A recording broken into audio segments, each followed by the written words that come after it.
નમસ્કાર દર્શક મિત્રો, આજે એક એવા વિષય પર ચર્ચા કરવાની છે કે જેમાં રસ લેનારા ઘણા હોય છે, પણ એની સાચી સમજ જેને હોય તેવા બહુ થોડા હોય છે. વાત કરીએ છીએ આપણે શેર બજારની. તમે અખબારોમાં સેન્સેક્સ, નિફ્ટી આવા શબ્દો વાંચતા હશો. આ સેન્સેક્સ ને નિફ્ટી શું છે અને એના ઉપરથી ઉત્તેજિત થઈને રોકાણ કરવાવાળાની શું હાલ હવાલ થાય, અને સેન્સેક્સ કે નિફ્ટી પડે ત્યારે પોતે જાણે બધું જ ગુમાવી બેઠા હોય એવું વિચારવાવાળાની માનસિકતા કેટલા અંશે સાચી છે એની ચર્ચા આજે કરવાની છે. દર્શક મિત્રો, શેર બજારમાં રોકાણ જો સમજીને કરવામાં આવે,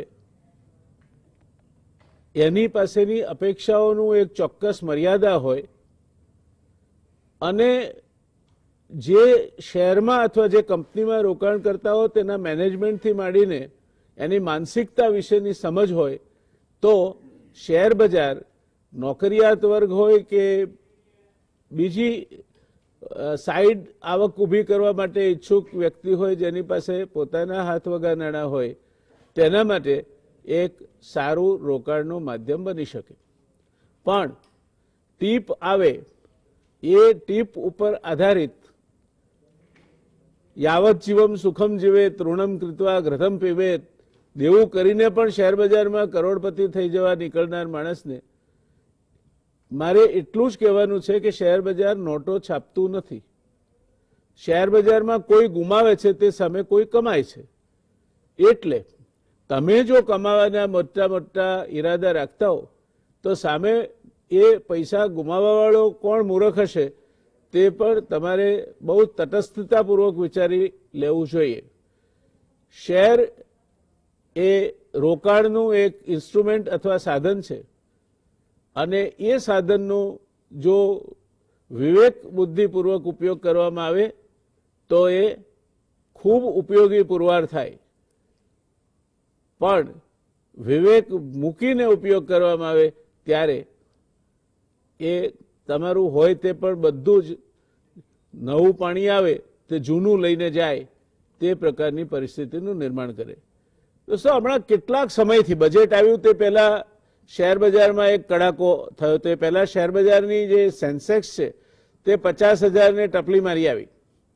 પછી બજેટ આવવાનું હતું ત્યારે લગભગ એણે 4,000 પોઈન્ટનો ભૂસકો માર્યો, પછી વધી અને હવે વધતી જાય છે.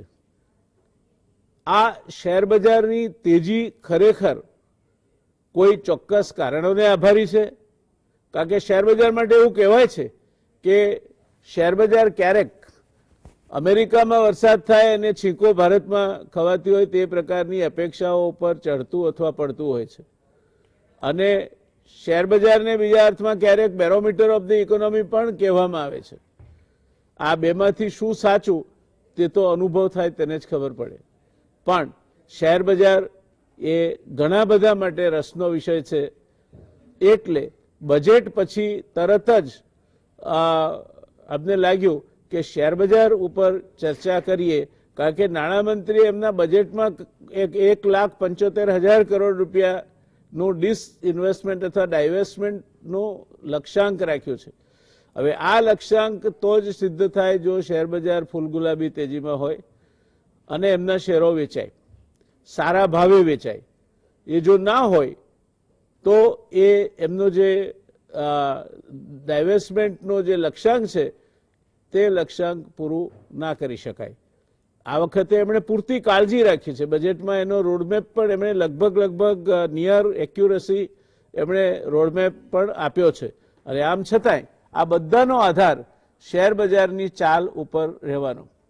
ત્યારે પ્રશ્ન એ થાય છે કે શેર બજાર આ એક તરફી, જેને કહેવાય બુલ રન, એક તરફી સાઢિયાની ચાલ, એમ કહેવાય છે કે શેર બજાર બજેટ રજૂ થતું હતું ત્યારે જ વધવા માંડ્યું.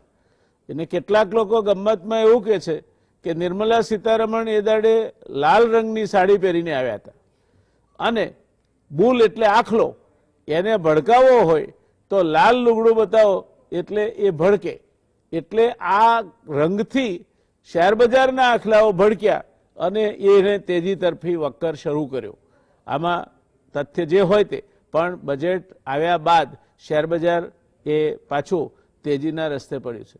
ત્યારે પ્રશ્ન એ છે કે આ તેજી કાયમી છે, તેજી ટકાઉ છે કે વળી પાછું ક્યાંક માવઠું થાય અને પાક હાથમાં આવેલો ધોવાઈ જાય તે પ્રકારની પરિસ્થિતિનું નિર્માણ થશે. તમે શેર બજારમાં રોકાણ કરતા રોકાણકાર હો તો એક વસ્તુ યાદ રાખજો, જે રીતે ખેડૂત ખેતી કરે છે એ જો ખેતરમાં ન જાય, રોજ પોતાના પાકની ખબર ન રાખે, એને ખાતર પાણી સમયસર ન આપે, એને ખુરપી મારીને જે ઘાસ કાઢવાનું નકામું હોય તે ન કાઢી નાખે, તો એની ખેતી પનપતી નથી, એની ખેતીમાંથી એને પૂરતું વળતર મળતું નથી. એમ શેરબજારમાં પણ તમે જો રોજબરોજના રોકાણકાર હો તો આ ખેડૂતને તમારે અનુસરવું પડે. ઠંડી પડતી હોય ત્યારે ગોદડા ઓઢીને ઘરે ના સૂઈ જવાય અને રાત્રે જાગીને પણ શેરબજારનો વક્કર શું રહેશે એનો અભ્યાસ કરવો પડે, કંપનીનો અભ્યાસ કરવો પડે, ચાર્ટ કઈ બાજુ જાય છે, કઈ રીતે નિષ્ણાતો શેની વાત કરે છે, બધું જાણવું પડે. આ બધી વાતોની ચર્ચા કરવા માટે આજે આપણી પાસે એક એવી નિષ્ણાત પેનલ છે કે જેનાથી વધુ સારી પેનલ કદાચ કલ્પી ન શકાય. આ પેનલનું નેતૃત્વ કરે છે પ્રોફેસર ડોક્ટર બકુલભાઈ ધોળકિયા. આંતરરાષ્ટ્રીય કક્ષાના અર્થશાસ્ત્રી છે. ઇન્ડિયન ઇન્સ્ટિટ્યૂટ ઓફ મેનેજમેન્ટ અમદાવાદના એ પૂર્વ ડિરેક્ટર છે.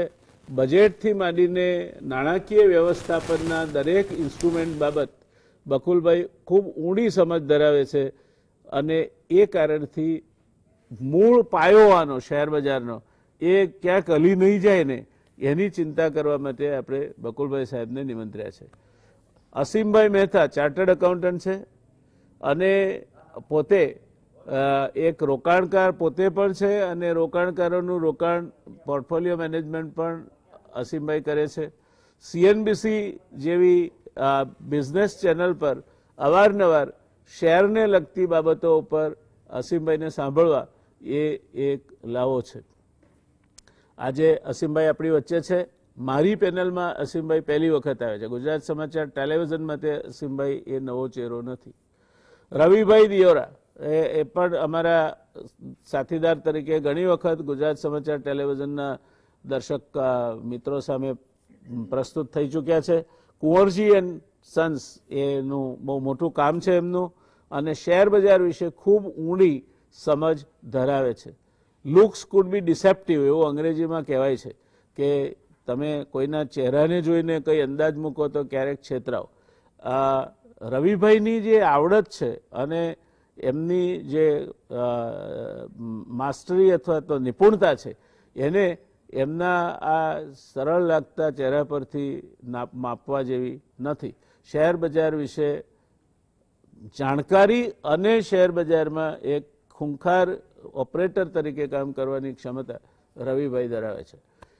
શરૂઆત કરીએ ધોળકિયા સાહેબ આપથી, because you are the base or the foundation for the economy for the long term possibilities and performance. શું લાગે છે આપને? આપણે એક જ વર્ષની વાત કરીએ.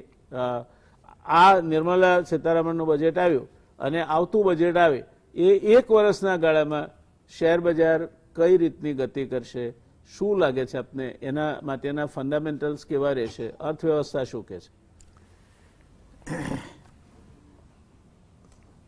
આ સૌથી પહેલી વાત કે શેર બજાર તરફના લોકોનો અભિગમ અને પર્સપેક્ટિવ બહુ જુદી જુદી જાતના હોય છે. પણ હું તો છેલ્લા 20 વર્ષથી કહી રહ્યો છું કે stock market and equity investment એ રિસોર્સ મોબિલાઇઝેશનનું એક મહત્વનું પાસું છે. કોર્પોરેટ ફિનાન્સની અંદર આનો ઘણો મહત્વનો ફાળો છે અને એટલા માટે શેર બજારનું કોન્ટ્રીબ્યુશન ઇકોનોમિક ડેવલપમેન્ટની અંદર ઓછું આંકવાની ભૂલ જે ફાઇનાન્સ મિનિસ્ટર કરે એને પોતે ભોગવે અને દેશની પાસે પણ એની કિંમત ચૂકવાવડાવે. હવે આપણે આ બજેટ પહેલા ડિસ્કશન એ હતું કે અર્થતંત્રને ઉગારવા માટે સરકાર કઈ જાતનો ખર્ચ કરશે અને ફિસ્કલ ડેફિસિટ વિશે જાત જાતના અનુમાનો લગાવવામાં આવતા હતા. બહુ ફ્રેન્કલી વાત કરીએ તો કોઈ માણસ એમ માનવા તૈયાર નહોતું કે રિવાઇઝડ એસ્ટિમેટને 7.5% વધારે ફિસ્કલ ડેફિસિટનો એટલે કે કંટ્રોલ કરવામાં આવશે અને આવતા વર્ષનો ફિસ્કલ ડેફિસિટ 5.5% વધારે કોઈ સંજોગોમાં નહીં હોય. આ બંને ધારણાઓ ખોટી પડી. બોલ્ડલી 9.5% ફિસ્કલ ડેફિસિટ બતાવ્યો. કોઈ વિન્ડો ડ્રેસિંગ નથી કર્યું, કોઈ અંડર ધ કાર્પેટ કેલ્ક્યુલેશન્સ નથી, ટ્રાન્સપરન્ટ ઓપન કેલ્ક્યુલેશન્સ છે અને બોલ્ડ 3.5% થી 9.5%. એટલે અને જે ફિસ્કલ રોડમેપ આપ્યો છે એમાં ક્વિક કોન્સોલિડેશન નથી. એટલે 9.5% થી તમે રોલ બેક કરીને આ વર્ષે તમે 5.5-6% ઉપર લાવો અને પછી 5.5-6% થી રોલ બેક કરીને તમે 4.5% ઉપર આવો અને પછી સીધા તમે 3%નો ટાર્ગેટ પર પહોંચી જાઓ. એટલે 3 વર્ષમાં 3% ઉપર પહોંચાડી દેવાની વાત નથી, 4 વર્ષ પછી 4.5%. એટલે એનો અર્થ એ થયો કે માર્કેટે એ વસ્તુ સમજી લીધી છે અને એને ચોખ્ખું કહ્યું છે, બજેટ સ્પીચમાં કહ્યું છે કે rolling back would be gradual. હવે આજે તમે જુઓ અમેરિકન માર્કેટમાં તેજી કેમ આવી?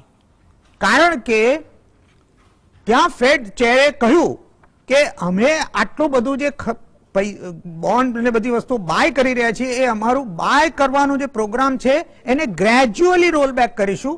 વી will not roll back it instantly. અને પછી પાછું મંદી આવી એટલે ફરી પાછું એ વસ્તુ પર બ્રેક લાગી. હવે આમાં એટલે આનો જો રોડમેપ જોઈએ તો આવતા વર્ષનો ફિસ્કલ ડેફિસિટ લગભગ 6%ની આજુબાજુ હશે. કારણ કે 6.8 થી 4.5 4 વર્ષમાં જવાનું છે.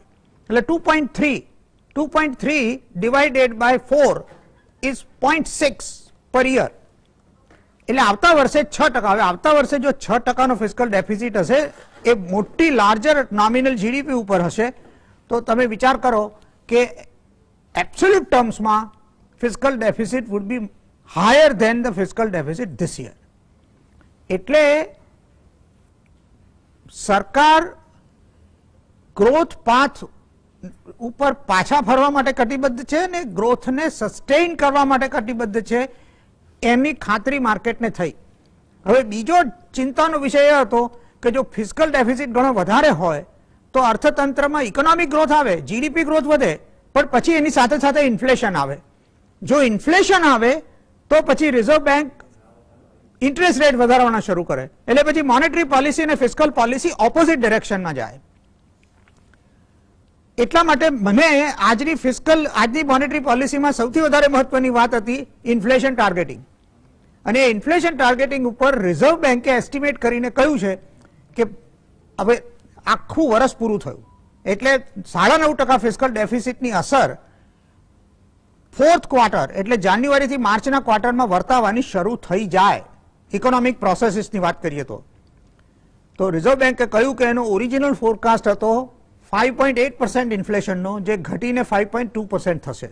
એટલે એમણે પોતાનો ફોરકાસ્ટ ઘટાડ્યો અને 21-22ના પહેલા 6 મહિનામાં 4.6 થી 5.2 નો ફોરકાસ્ટ હતો, એને ચેન્જ કરીને 5 to 5.2 કર્યો. પણ મહત્વની વાત એ છે કે ઉપરની જે લિમિટ છે 5.2 એ રિવાઇઝ નથી કરી. ટૂંકામાં રિઝર્વ બેન્કે તમને કહ્યું છે કે જાન્યુઆરીથી સપ્ટેમ્બર સુધી આપણો ઇન્ફ્લેશનનો રેટ ઓન એન એવરેજ 5% રહેશે. હવે આ 5% ઓન એન એવરેજ ઇન્ફ્લેશન રહેશે તો ગ્રોથ સ્ટિમ્યુલેટ કરવા માટે 4% ને બદલે 5% ઇન્ફ્લેશન, અને તે પણ ભૂતકાળના ઇન્ફ્લેશન કરતા ઓછું, એ કોઈ પ્રાઇસ નથી. That means growth with price stability જે ડેવલપમેન્ટનું મેઇન ટાર્ગેટ હોય એ આ બજેટ અચીવ કરશે. હવે આનો જે ભરોસો છે એટલે મારા હિસાબે બીજા બધા પેરામીટર્સ જવા દો, આ એક વસ્તુને કારણે માર્કેટને સપોર્ટ લાંબા ગાળે મળી રહેવાનો છે.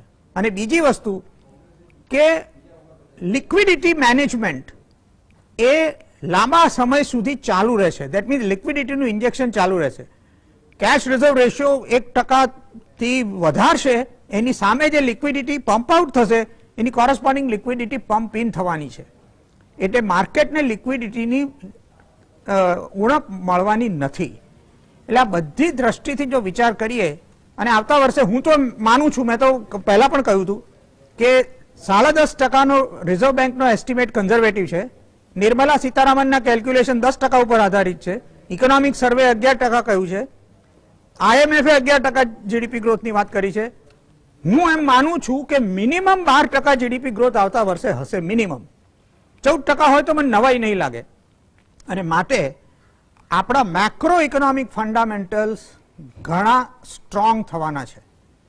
અને એ દ્રષ્ટિથી તમે જુઓ તો આ જે અત્યારની જે તેજી છે એ બજેટની પ્રપોઝલ્સ અને એની ફેવરેબલ ઇફેક્ટને કારણે છે.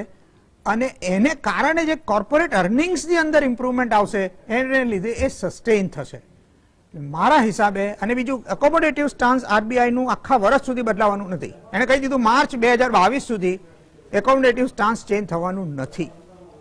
એટલે બધા જ ઇન્ડિકેશન એવા છે કે સરકાર અને રિઝર્વ બેંક બંને અત્યારના માર્કેટને ફૂલ્લી સપોર્ટ કરી રહ્યા છે. આવી પરિસ્થિતિમાં ફોરેન ઇન્સ્ટિટ્યુશનલ ઇન્વેસ્ટર પાસે પાછા આવવા સિવાય કોઈ રસ્તો નથી. એટલે હું માનું છું કે આ તેજી એ આખું વર્ષ, હવે સ્ટોક માર્કેટ કોઈ દાડો રોજ ઉપર જાય એવું બને નહીં, એટલે અપ્સ એન્ડ ડાઉન્સ આવશે, પણ લોંગ ટર્મ ટ્રેન્ડ એ 2021-22માં અપવર્ડ હશે એવું મેક્રો ઇકોનોમિક ફંડામેન્ટલ્સની દ્રષ્ટિથી હું માની શકું છું. બાકી માર્કેટ એક્સપર્ટ્સ એમનો વ્યૂ આપે.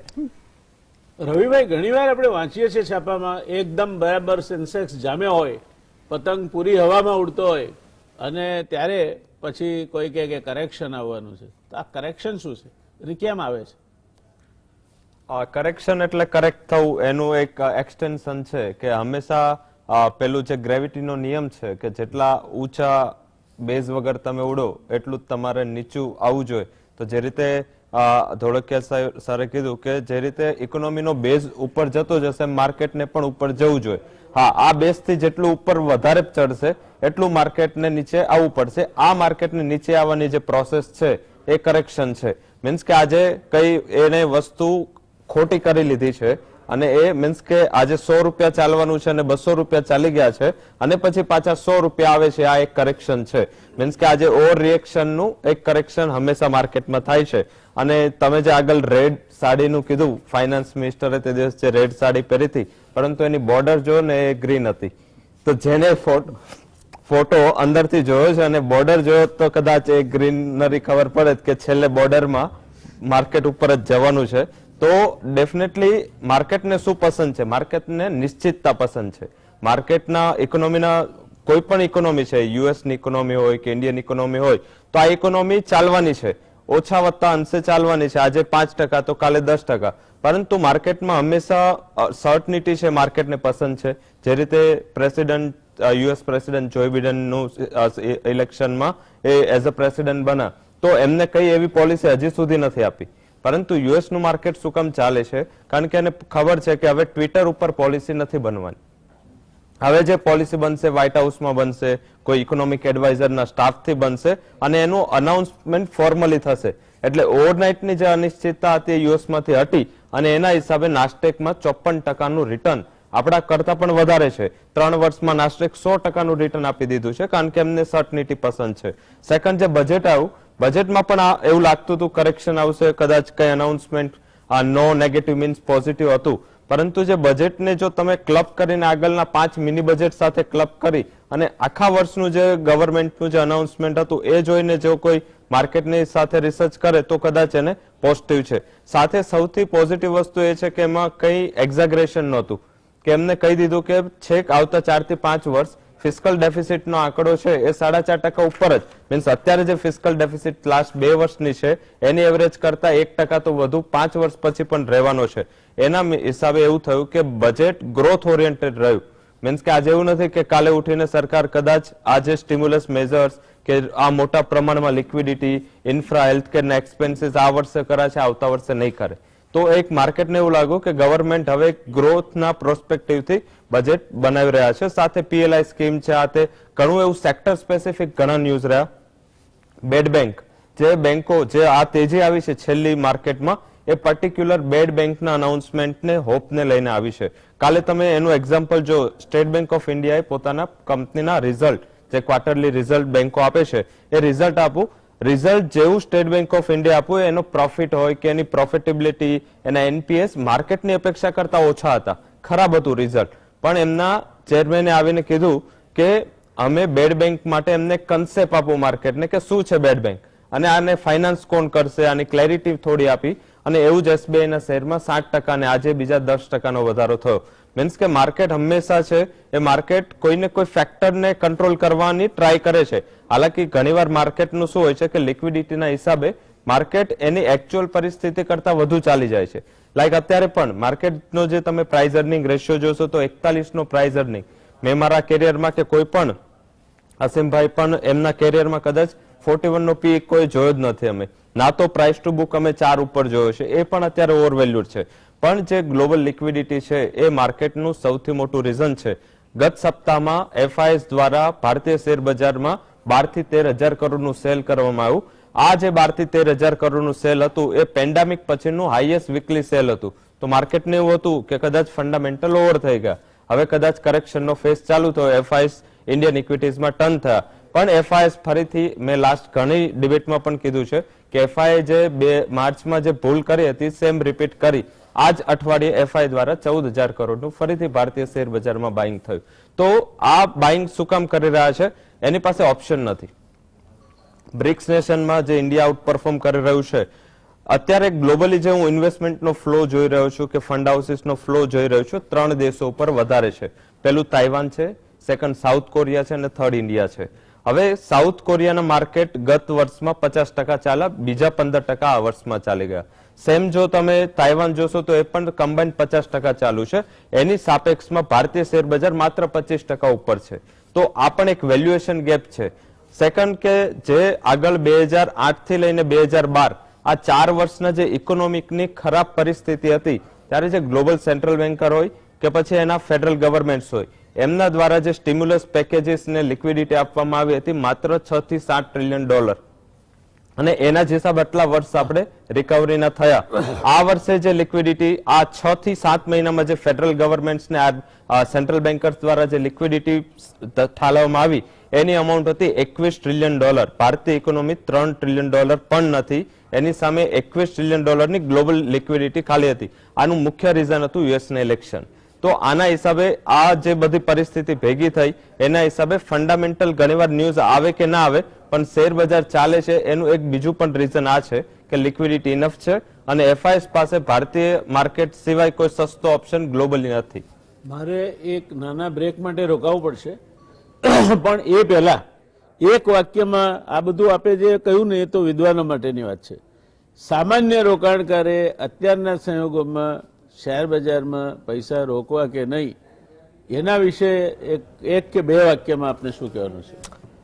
જે લોકો હવે આ લેવલે પૈસા રોકે છે એ લોકો હવે આટલા રિટર્નની આશાએ રોકતા હોય તો ના રોકવા જોઈએ. મીન્સ કે જે ગત વર્ષે રિટર્ન માર્કેટે આપ્યું છે અને તમે માત્ર જો તો 100% રિટર્ન થઈ ગયું છેલ્લા 9 મહિનામાં, તો આટલું મોટું રિટર્ન તમને આવતા ઘણા વર્ષોમાં નહીં મળે. તો મારી એવી એડવાઇસ છે કે જે લોકો 10 થી 15% રિટર્ન માટે જે ઇન્વેસ્ટ કરે છે એ લોકોએ શેર બજારમાં આ લેવલથી ઇન્વેસ્ટ કરવું જોઈએ. સેકન્ડ કે તમે પાર્ટ કરો, તમે અસેટ વાઇઝ ડિસ્ટ્રીબ્યુશન કરી દો. તમે અત્યારે જો શેર બજારમાં હું મારા પૈસા જો અત્યારે શેર બજારમાં મારે રોકવા છે તો હું 50% થી વધારે એક પણ રૂપિયો અત્યારે શેર બજારમાં આ લેવલે નહીં રોકું. હું ઘટાડાની રાહ જોઈશ અને એક્યુમ્યુલેશનનું મીન્સ કે દરેક ઘટાડે ખરીદી કરવાનો અપ્રોચ રાખીશ. ધન્યવાદ. દર્શક મિત્રો, આ બધું સમજવા જેવું છે. એની આગળ ચર્ચા આપણે અસીમભાઈ પાસે જઈશું ત્યારે કરીશું. રોકાઈશું અત્યારે એક નાનકડા કમર્શિયલ બ્રેક માટે. મળીએ બ્રેક બાદ આ રસપ્રદ ચર્ચાને આપણે આગળ વધારીશું.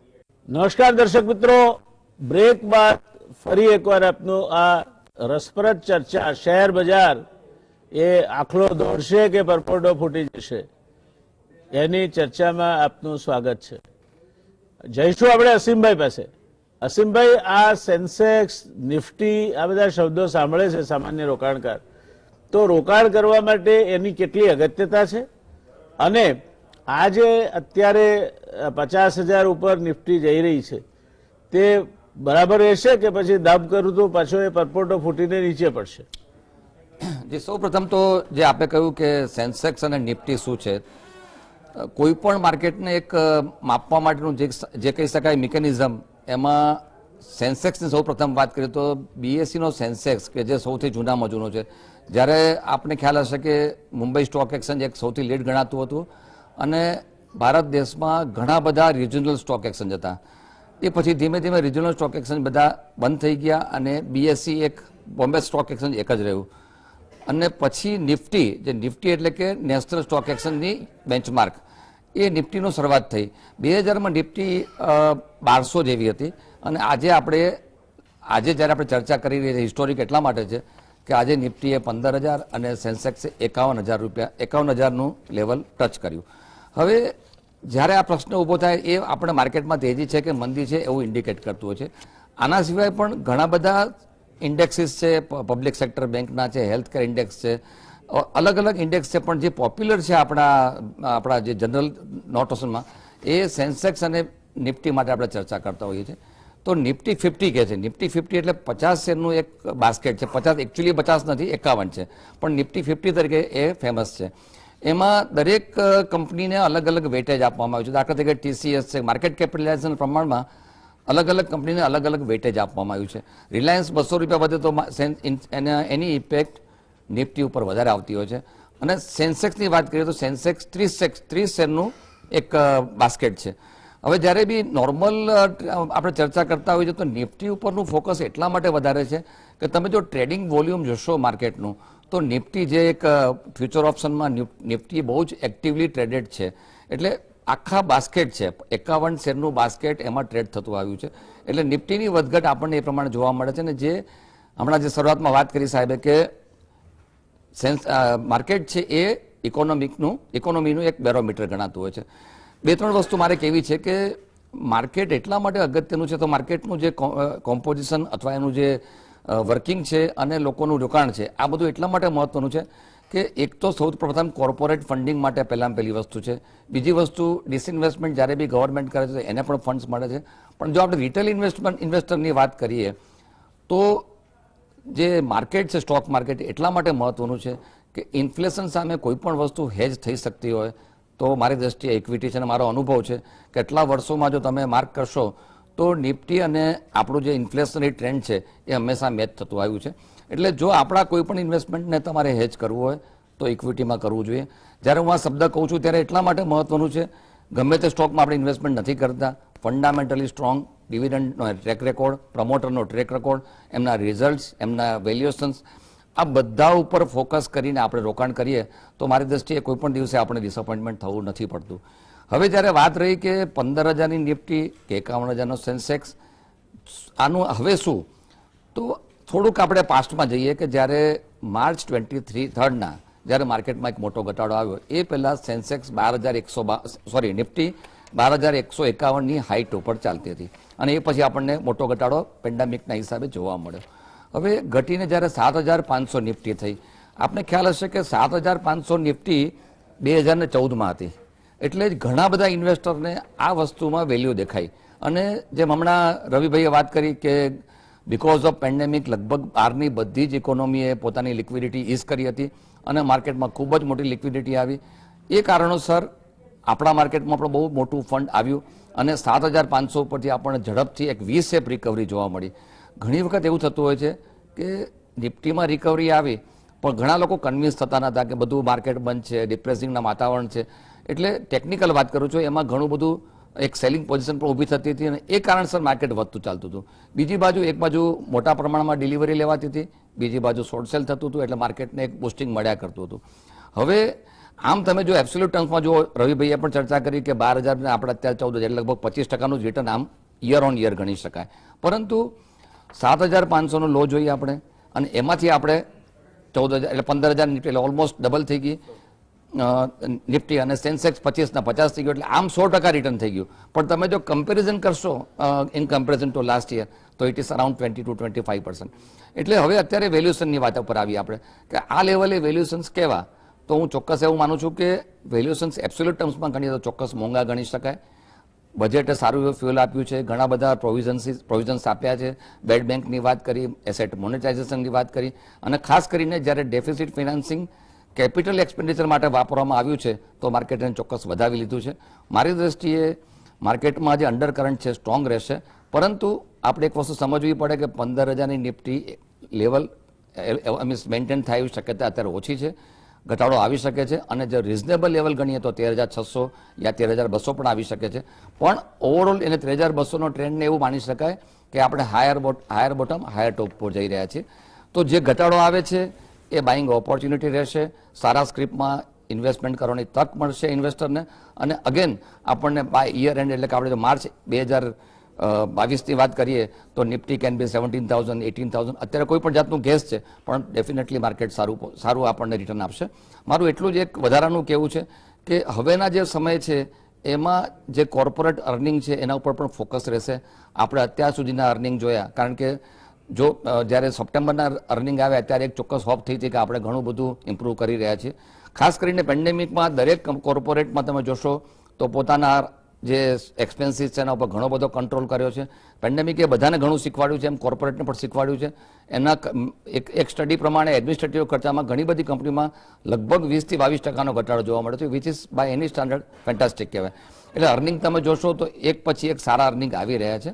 એટલે અર્નિંગ મેચ થાય છે, સામે આપણને માર્કેટમાં લિક્વિડિટી પણ સારી છે, અને ઓફકોર્સ જે સેન્ટિમેન્ટ છે એ પણ સારો છે. એટલે મારો વ્યૂ એવો છે, માર્કેટ 15,000 છે, આઈ મીન નિફ્ટી 15,000 છે, સેન્સેક્સ 50,000 51,000ની આસપાસ છે, તો કોશિયસ રહેવાની જરૂર છે. આ લેવલે કૂદી લેવાની જરૂર નથી. કરેક્શનની જે વાત કરીએ, કરેક્શન આવી શકે છે, અને પ્રોફિટ ટેકિંગ પણ આવે છે. એ સંજોગોમાં દરેક ઘટાડે બાય કરવાની મારી સલાહ રહેશે. ધન્યવાદ અસીમભાઈ. ધોળકિયા સાહેબ, આપ કંઈ આમાં ઉમેરવા માંગો છો? હું અસીમભાઈની વાત સાથે પૂરી રીતે સહમત છું. રવિએ જે કહ્યું તે પણ સાથે હું સહમત છું. આમાં સૌથી મહત્વની વાત જે અસીમભાઈએ છેલ્લે કહી તે રેલેવન્ટ છે કોર્પોરેટ અર્નિંગ્સ માટે. 2008માં પણ કોર્પોરેટ સેક્ટરે કોસ્ટ કટિંગ કર્યું હતું, અને 2020માં પણ કર્યું છે, પણ ક્વોલિટેટિવલી આ બંને કોસ્ટ કટિંગમાં આસમાન જમીનનો ફેર છે. 2008નું કોસ્ટ કટિંગ અનનેસેસરી ટ્રાવેલ કાઢી નાખો, આ કરી નાખો, તે કરી નાખો, અને એના ઘણા બધા મેજર્સ 2 વર્ષમાં રિવર્સ થઈ ગયા. એટલે 2011માં તો 2008 હતું જ નહીં એ રીતે કોર્પોરેટ સેક્ટરે બિહેવ કર્યું. અત્યારનું કોસ્ટ કટિંગ એ ફંડામેન્ટલ અને બેઝિક છે, એ સસ્ટેનેબલ કોસ્ટ કટિંગ છે. લાઈફની સ્ટાઇલ બદલાઈ ગઈ છે. Work from home has thrown up so many issues કે જેમાં માણસને ખબર પડી છે કે શું બિનજરૂરી હતું. ટ્રાવેલ ઓટોમેટિકલી બંધ થઈ ગયું, એટલે ઘણું બધું ટ્રાવેલ હવે અનનેસેસરી થઈ ગયું. એને કારણે હોસ્પિટાલિટીનો એક્સપેન્સ જતો રહ્યો, હોટલનો એક્સપેન્સ જતો રહ્યો, એટલે ઘણા બધા કોસ્ટ આમે તે ઘટી ગયા.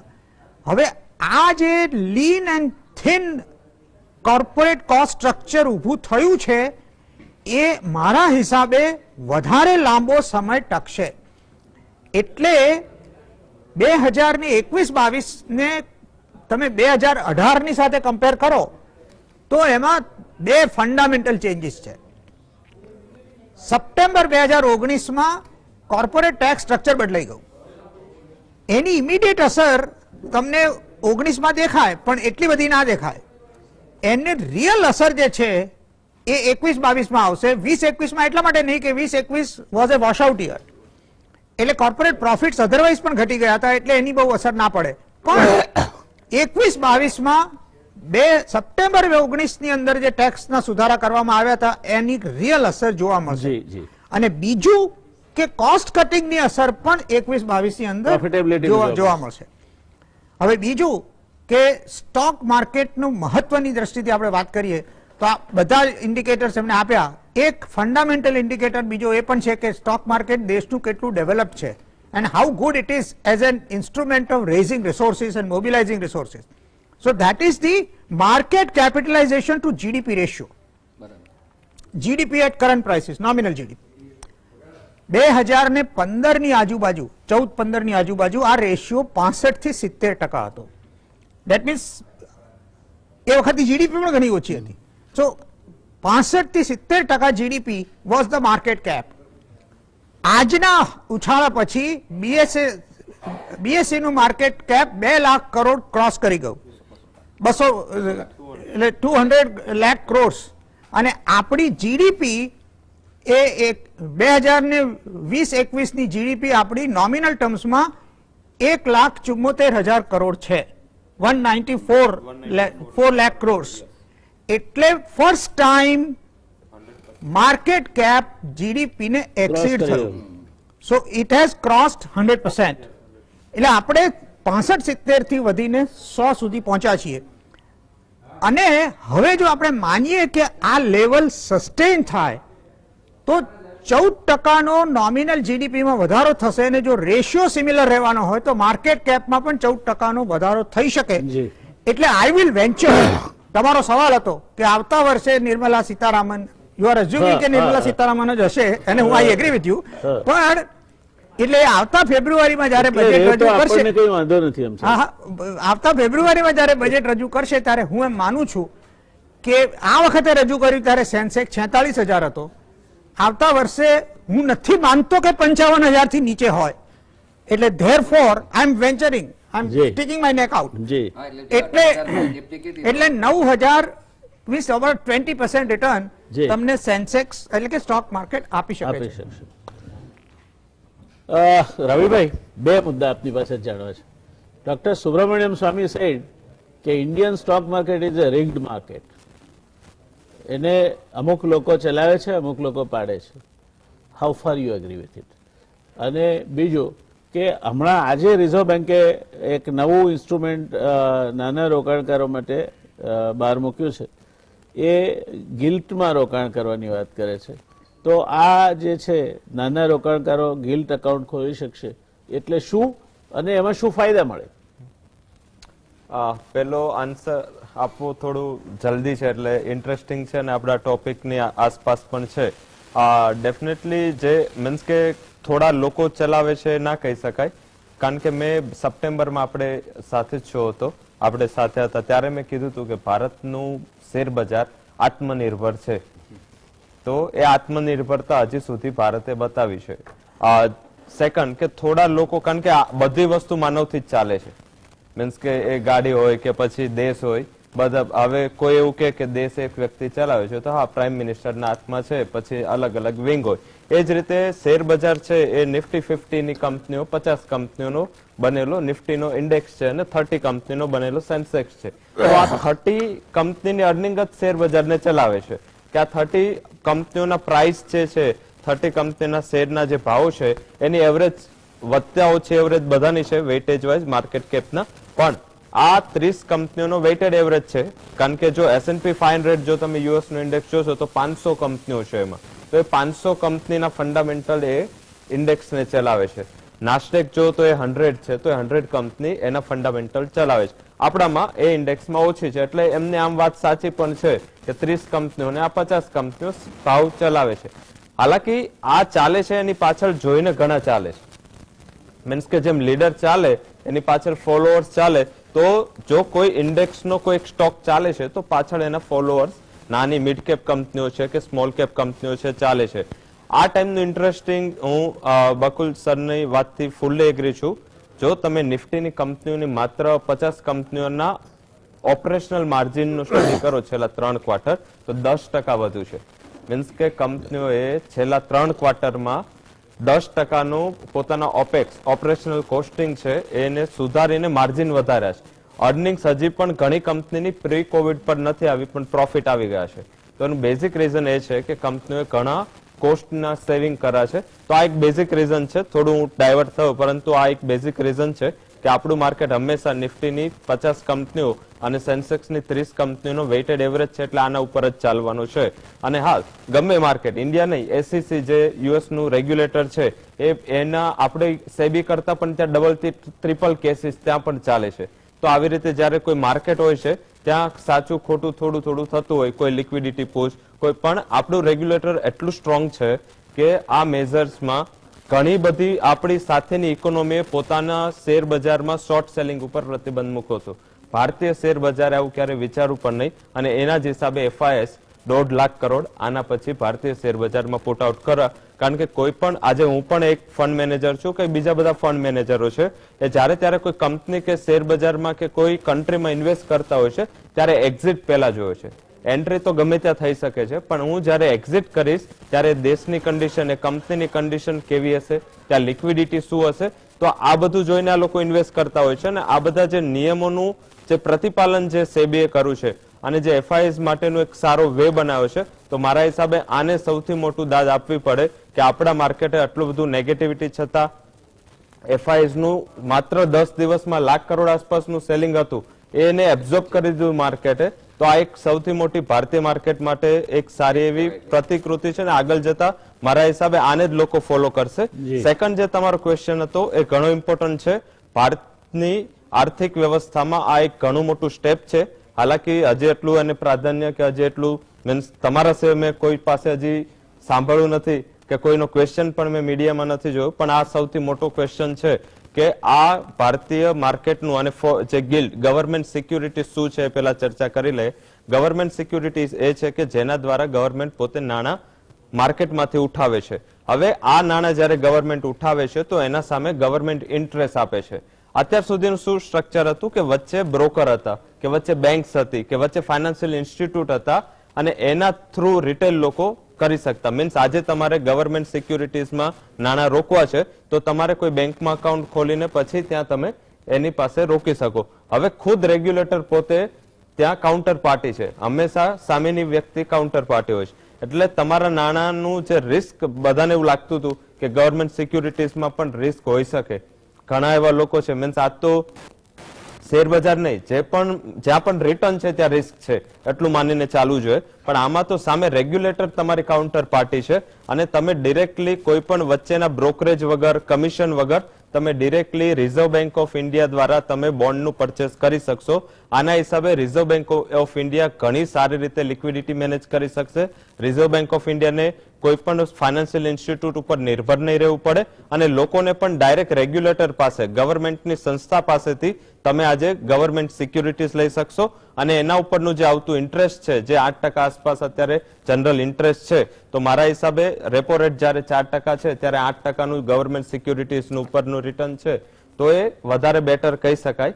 અને રેપોથી ડબલ અને ઇન્ફ્લેશન સાથે કહી શકાય. તો તમને ડાયરેક્ટલી જે રિટેલ ઇન્વેસ્ટર, નાના રોકાણકારો છે, જેને પોતે રિસ્ક લાગે છે કે આજે હું કોઈ નાના ઇન્સ્ટિટ્યૂટ પાસે જઈને શેર મીન્સ કે ગવર્મેન્ટ સિક્યુરિટીઝમાં રોકાણ કરું છું તો મારા મૂડીનું કોઈ રિસ્ક નથી, પણ આ તમને ડિરેક્ટલી આ window reserve bank of India દ્વારા ઓફર થશે. એમાં ઓછામાં ઓછું કેટલું રોકાણ કરી શકાય, અને આ જે 8%નું વળતર મળે એના પર ટેક્સ લાગશે કે એ ટેક્સ ફ્રી હશે?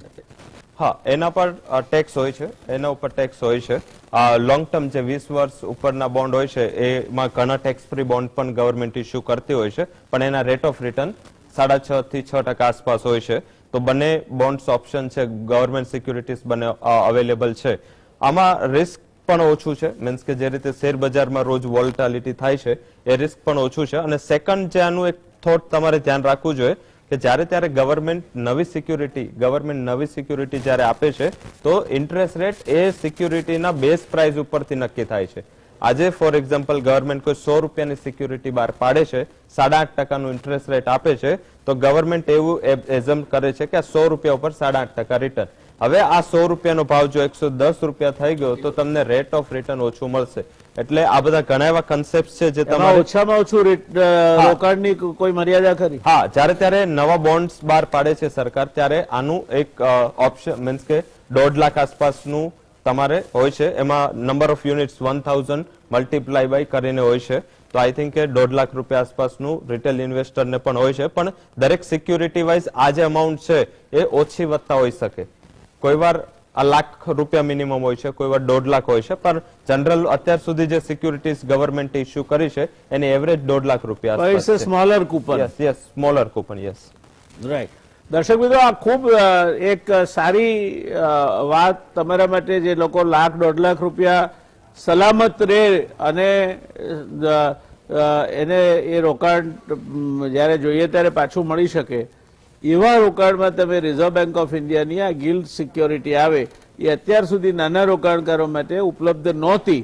આજે જે પોલિસી જાહેર થઈ છે તે પ્રમાણે હવે તમારે સલામતીપૂર્વક ભલે વ્યાજ થોડું ઓછું મળે પણ રોકવા હોય તો 1.5-2 લાખ રૂપિયા આ સિક્યોરિટીઝમાં રોકી શકાય. એટલે તમારા માટે એક નવો વિકલ્પ ઉભો થયો છે. ફિક્સ રિટર્નથી તમે જો સંતોષ પામી શકો એમ હો અને બહુ મોટા રિટર્ન મળી જાય એવી અપેક્ષા ના હોય, એના બદલામાં સલામતી અને લિક્વિડિટી પર તમે જો ભાર મૂકતા હો તો આ રોકાણ તમને ઉપયોગી બની શકે. હા, એક હું વસ્તુ એડ કરવા માંગુ છું. જે લોકો અત્યારે ફિક્સ ડિપોઝિટમાં નાણાં મૂકે છે તો ડેફિનેટલી ફિક્સ ડિપોઝિટ કરતા ગવર્મેન્ટ સિક્યુરિટીઝ બહુ સારો ઓપ્શન છે. તો આખું જે અત્યાર સુધી ફિક્સ ડિપોઝિટ જે અત્યારે મીન્સ કે એક બેંકમાં તમે ફિક્સ ડિપોઝિટ કરીને મૂકતા હતા અને એનું અત્યારે 6.5-6% રિટર્ન આવે છે, એના કરતા 8-8.5%નું મીન્સ કે તમારા 2%નું રિટર્ન આટલું સારું મળી શકે. આ પહેલી વાર નથી કે જ્યારે રિઝર્વ બેંકે રિટેલ ઇન્વેસ્ટરો, નાના ઇન્વેસ્ટરો માટે રિઝર્વ બેંકે સ્પેશિયલ સ્કીમ કાઢી હતી. જ્યારે બેંકોએ ઇન્ટરેસ્ટ રેટ ઘટાડી દીધા ત્યારે સ્પેશિયલ એફડી સ્કીમ હતી કે જેમાં 7.5% જેવો ઇન્ટરેસ્ટ હતો, પણ એ લિંક હતો. એક એડિશનલ પોઈન્ટ હું જરા કહું કે આપણે વાત કરી 8-8%ના, જ્યારે 8-8%ના જેપી સિક્યુરિટી હોય છે એનું માર્કેટ રેટ ઊંચો થઈ જાય એટલે ઈલ્ડ હંમેશા ઓછી જ આવે છે. ઈલ્ડ હંમેશા 6-7% વધતી નથી હોતી. આમાં જે અત્યાર સુધી બેંકો કે જે CRRમાં બધા એમને મૂકવી પડતી હોય છે એ એમાં વપરાતી હોય છે અને HNI હોય છે. HNI શા માટે આમાં કરે છે કે જ્યારે પણ ઇન્ટરેસ્ટ રેટમાં ફ્લક્ચ્યુએશન વર્લ્ડ વાઇડ આવતું હોય છે ત્યારે સિક્યુરિટીના ભાવમાં વધઘટ થતી હોય છે અને ભાવના વધઘટ થાય ઈલ્ડમાં વધઘટ થતી, તો એમાં મોટા પાયે એમને એક ચર્નિંગ મળતું હોય છે. રિટેલ ઇન્વેસ્ટર માટે હજી શરૂઆત થઈ છે એટલે આ સંજોગોમાં કેટલું એમને 8% રિટર્ન મળે એવી શક્યતા હું પર્સનલી ઓછી જોઈ રહ્યો છું. Average yield will be around 6%. 6% થી ઉપર જવાની શક્યતા ઓછી છે. ફિક્સ ડિપોઝિટના લાઈન પર મળે એમ જ આવે. આ એક note is open to the public first time છે, પણ જે HNI આનો ઉપયોગ માત્ર this is one more instrument. અને આપણે ખ્યાલ હશે કે જ્યારે બેંકો પણ ઇવન નેશનલાઇઝ બેંક હોય કે કોઓપરેટિવ બેંક હોય, બધી બેંકો સિક્યુરિટીમાં જે ઇન્વેસ્ટમેન્ટ કરે છે એમાં સિક્યુરિટી ટ્રેડિંગ પણ કરતા હોય છે. એટલે શોર્ટ ટર્મ ટ્રેડિંગ કરવામાં એમને જે ફાયદો થાય છે એ આપણે બેલેન્સ શીટમાં જોઈએ છીએ. એટલે રિટેલ ઇન્વેસ્ટર કદાચ આ વસ્તુનો કેટલો બેનિફિટ લેશે ક્વેશ્ચન માર્ક અત્યારે મને લાગે છે. હજુ આજે જાહેર થયું છે. સેકન્ડ એ છે કે નવી સિક્યુરિટીઝ જ્યારે ઇસ્યુ કરશે RBI એના ઉપર ડેફિનેટલી એ 100 રૂપિયાના ભાવે જ થશે કે 1000 રૂપિયાના કૂપન ભાવે જ થશે. નવી સિક્યુરિટી જેટલી થશે એ કરવી જોઈએ કારણ કે એમાં તો 100 રૂપિયાના ભાવ ઉપર જ 8% મળવાના છે. એટલે આજે તમે અત્યારે લગભગ 6-7% મીન્સ કે રેપો જ્યારે થાય એવું છે કે એમાં ડિમાન્ડ કરતા જ્યારે ઊંચા રેટની આવે છે ત્યારે જ્યારે ડિમાન્ડ હોય છે સપ્લાય એનો સપ્લાય ઓછો જ હોય છે. એટલે મારો મતલબ એલોટમેન્ટ આવે તો એલોટમેન્ટ નથી આવતું હોતું. એટલે લેટ અસ સી કેવી રીતે વર્કઆઉટ થાય છે. બીજું કે 12 લાખ કરોડનું જે સરકારનું બોરોઈંગ ટાર્ગેટ છે એને ફૂલફિલ કરવા માટે બેઝ વધારવાનું પણ આ એક પગલું છે. પણ at the same time government પોતાનું ઇન્ટરેસ્ટ કોસ્ટ ઘટાડવા માંગશે માટે RBI નું ઓપ્શન જેમ અસીમભાઈ કહે છે એમ હું નથી માનતો કે આવનારા વર્ષોમાં 6% થી વધારે coupon rate directly link to repo 6% ના કૂપન રેટ થી વધારે થાય એવી છેલ્લા 6 મહિનામાં જેટલી સિક્યુરિટી બહાર પડી છે લગભગ 6-6.5% ના રેટમાં જ છે. અસીમભાઈ, તમને મારે પૂછવું છે કે આ કોઈક સામાન્ય રોકાણકાર છે અને એ રોકાણ માટે શેર બજારમાં એને કંઈક રોકાણ કરવું છે, તો સારો શેર કયો કહેવાય? એને શેર ક્યારે ખરીદવો અને ક્યારે વેચી મારવો?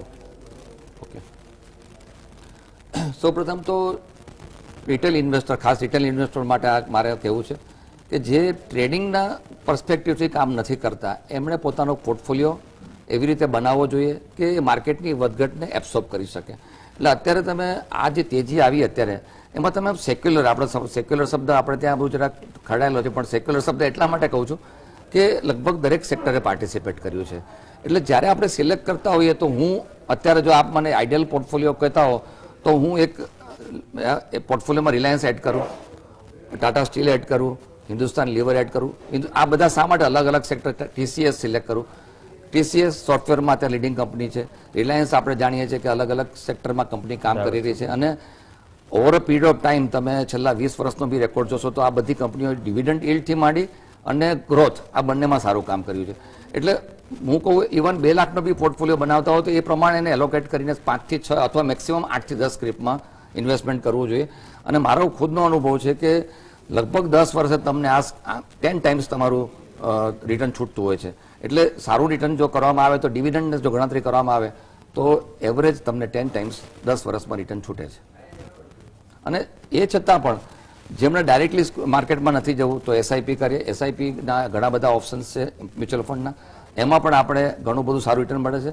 હવે જે રીતે નવા નોર્મ્સ આવ્યા છે એ પ્રમાણે cost of transaction has gone down as far as mutual fund is concern. જે પહેલા બહુ હાઈ હતું, એક્ઝિટ લોડ, એન્ટ્રી લોડ, અને એ બધું જે ચેન્જીસ થયા છે એ પછી મ્યુચ્યુઅલ ફંડ ખૂબ જ એટ્રેક્ટિવ થયા છે. બીજી વસ્તુ, આજના જે માર્કેટની આપણે ચર્ચા કરીએ છીએ એમાં એસઆઈપી દર મહિને 8,000 કરોડની એસઆઈપી આવે છે. એટલે એટલી લિક્વિડિટી માર્કેટમાં આવે છે જેથી કરીને માર્કેટને સપોર્ટ કોન્સ્ટન્ટ મળ્યા કરે છે. આજે એફઆઈઆઈ કોન્સ્ટન્ટ બાય કરે છે, પણ સમજી લો કાલે જેમ હમણાં વાત કરી કે માર્કેટની ડેપ્થ કેટલી, તો માર્કેટની ડેપ્થ એટલા માટે છે કે જ્યારે મોટું વેચાણ આવે તો આપણા ડીઆઈએ અને મ્યુચ્યુઅલ ફંડ ઇન્ડસ્ટ્રી આ સેલને એબ્સોર્બ કરી શકે એવી કેપેસિટી ધરાવે, એટલે એકદમ ક્રેશ ના થઈ. તો આપણા માર્કેટની ડેપ્થ સારી છે. આજથી 20 વર્ષ પહેલા આ પરિસ્થિતિ નથી નહોતી. નથી નથી એફઆઈઆઈ ખાલી 1000 કરોડનું વેચે ને તો માર્કેટમાં મોટો ધબાકો પડે. હવે અત્યારના એફઆઈઆઈ 1 લાખ કરોડનું વેચે તો પણ માર્કેટ એબ્સોર્બ કરી લે છે. 8,000 કરોડની સાહેબ દર મહિને એસઆઈપી એટલે ઘણું સારું. અને ડિમોનેટાઇઝેશન પછી એક જ મિનિટમાં રવિભાઈ, આ એસઆઈપી એ શું છે અને કોણે એમાં રોકાણ કરવું જોઈએ એ વાત સમજાવીએ. સમય આપણા ઉપર હાવી થઈ રહ્યો છે, પણ ડેફિનેટલી એસઆઈપી એક સિસ્ટમેટિક ઇન્વેસ્ટમેન્ટ પ્લાન એનું ફૂલ ફોર્મ છે. હવે એસઆઈપી મ્યુચ્યુઅલ ફંડ જે તમે આજે કોઈ જોબ કરો છો, બિઝનેસ કરો છો, શેર બજાર શું છે, શેર બજારમાં કઈ રીતે રોકાણ કરવું, કઈ રીતે એક્ઝિટ કરવું, જો તમને આ ખ્યાલ ના આવતો હોય અને જો તમારા આના માટે ટાઈમ દેવા માટે ટાઈમ ના હોય તો મારા હિસાબે જે લોકો પ્રોફેશનલી આ ફંડને મેનેજ કરે છે એ મ્યુચ્યુઅલ ફંડ છે. હવે મ્યુચ્યુઅલ ફંડ શું કરે છે કે દર મહિને એમાં તમારી પાસે એક ઓપ્શન છે કે આજે તમારો સેલરી 50,000 છે અને તમારે 10,000 રૂપિયા કે 5,000 રૂપિયાનું રોકાણ કરવું છે, તો દર મહિને નાની નાની અમાઉન્ટ 5,000 રૂપિયાથી તમે શેર બજારમાં રોકાણ કરો. હવે આજે 5,000 નું ફંડ મેનેજર શું કરશે, એ ઇક્વલી પોતાના ફંડમાં જે શેર એને લીધા છે ત્યાં એ આખું ફંડ ડિવાઈડ થઈ જશે. હવે આ શું કામ ઇમ્પોર્ટન્ટ છે, એપ્રિલના મહિનામાં કે માર્ચના મહિનામાં કોઈ ઇન્વેસ્ટરને તમે મળો અને પૂછો શેર બજારમાં રોકાણ કરાય તો ના પાડશે કે શેર બજારમાં ના રોકાય, ક્રેશ થઈ જાય. પણ જો તમે એસઆઈપી કરતા હોય તો તમે 7,000 ના ભાવે પણ બાય કર્યું છે, તમે 8,000 પણ કર્યું છે, 9,000, 10,000 અને અત્યારે 15,000 ના ભાવે પણ તમે બાય કરો છો.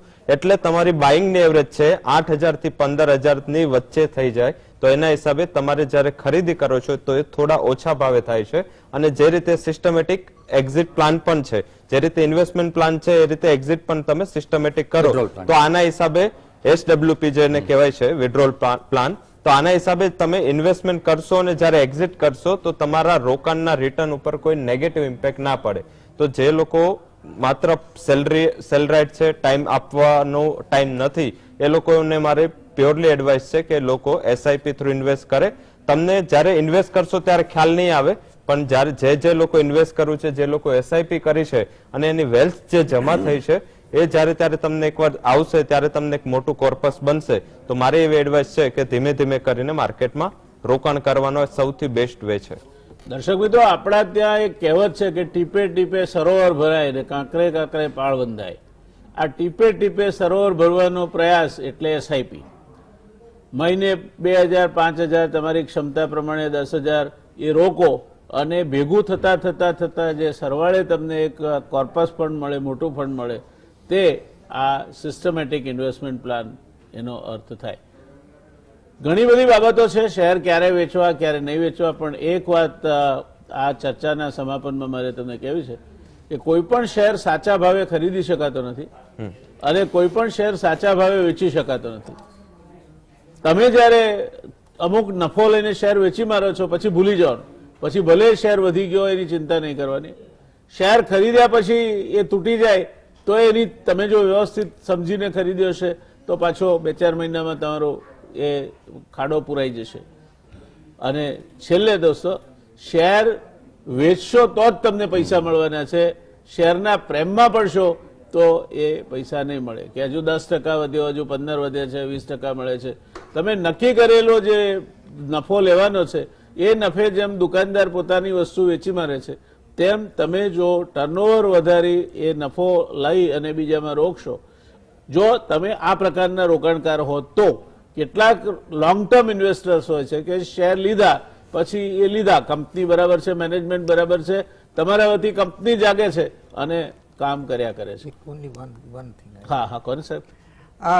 આ બધી સલાહ જયનારાયણભાઈ આપે આપી, પણ એમાં સૌથી મહત્વની વાત હું કહેવા માંગીશ કે જે તમે સવાલ પૂછ્યો હતો કે આ 51,000 અને 15,000 ના ભાવે માર્કેટમાં દાખલ થવાય કે નહીં, એક વાત નક્કી છે, દેવું કરીને કોઈ સંજોગોમાં માર્કેટમાં આ ભાવે દાખલ ના થવાય. એટલે પોતાની ક્ષમતા હોય, તમારા અવેલેબલ લિક્વિડ રિસોર્સિસ હોય એ નંખાય, પણ ઉધારી કરી અને આ માર્કેટમાં આ ભાવે જવાય નહીં. દોસ્તો, દેવું કરીને શેરમાં રોકાણ કરવાનો જે વિચાર છે ને, કોઈ ટીપ આપે ને મેં આટલા એમ કે 5 લાખ રૂપિયાના લઈ લીધા અને બેંકમાંથી ઓડી લઈ લીધો, ક્યારેય નહીં કરતા. બરબાદીની નિશાની છે.